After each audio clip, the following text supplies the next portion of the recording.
कर्ण के जन्म की कथा। यह कहानी ऐसे योद्धा की है जिसे लोग दानवीर कर्ण के नाम से जानते हैं। कर्ण पांडवों में सबसे बड़े थे और इस बात का पता सिर्फ माता कुंती को ही था। कर्ण का जन्म कुंती के विवाह से पहले हो गया था, इसलिए लोकलाज के डर से कुंती ने कर्ण को छोड़ दिया था। लेकिन कर्ण का जन्म कुंती के विवाह से पहले हो गया। इसके पीछे भी एक कहानी है। बात उस समय की है जब कुंती का विवाह नहीं हुआ था और वह सिर्फ राजकुमारी थी। उसी दौरान ऋषि दुर्वासा पूरे 1 वर्ष के लिए राजकुमारी कुंती के पिता के महल में अतिथि के रूप में ठहरे। कुंती ने 1 वर्ष तक उनकी खूब सेवा की। राजकुमारी की सेवा से ऋषि दुर्वासा प्रसन्न हो गए और उन्होंने कुंती को वरदान दिया कि वो किसी भी देवता को बुलाकर उनसे संतान की प्राप्ति कर सकती है। एक दिन कुंती के मन में आया कि क्यों न वरदान की परीक्षा की जाए।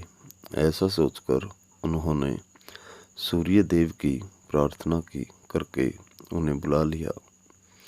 सूर्य देव के आने और वरदान के प्रभाव से कुंती विवाह के पूर्व ही गर्भवती हो गई।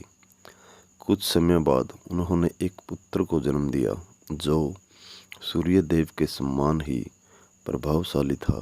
साथ ही जन्म के समय से ही उस शिशु के शरीर पर कवच और कुंडल थे।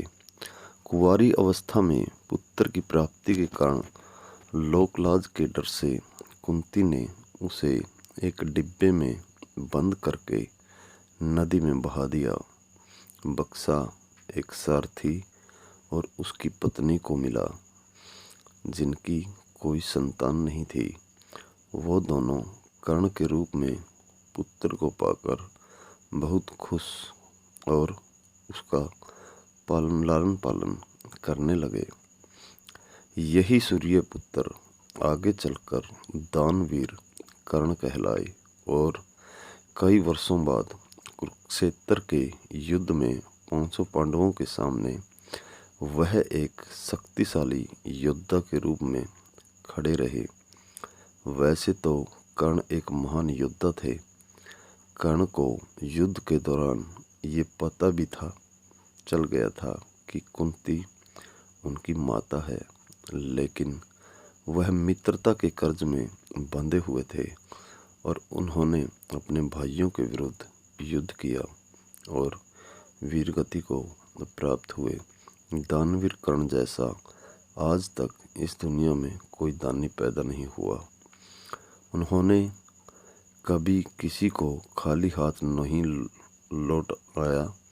ऐसे थे दानवीर कर्ण जिनका युगों युगों तक नाम चलता रहेगा। दोस्तों, हमने हमारे चैनल पर हर तरह की कहानी डाली हुई है। आपसे अनुरोध है कि चैनल को सब्सक्राइब करें और बेल आइकन को प्रेस कर दें ताकि आगे आने वाली वीडियो का नोटिफिकेशन